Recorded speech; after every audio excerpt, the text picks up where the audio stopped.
Hello mga di, for today's video ay pupunta nga tayo sa Filipino market o tinatawag naming Bata.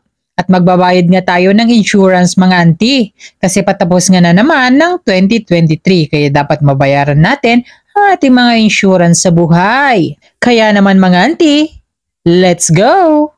Don't worry about a thing, 'cause every little thing is gonna be alright. Don't worry about a thing, 'cause every little thing is gonna be alright.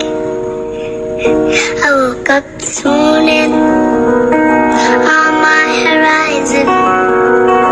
Three little birds were on my doorstep, singing sweet songs, melody blowing true. And they said, this message is you. Dahil tapos na nga tayo nagbayad ng ating insurance mga auntie at nagutom nga ang auntie nyo, kaya naman dumaan kami dito sa CFC dahil masarap dito ang kanilang mga shawarma. At kung nagustuhan mo ang ating video, follow for more. Huwag mo na rin kalimutang i-share. Yun lamang. Once again, Abet Cariaga. Babush!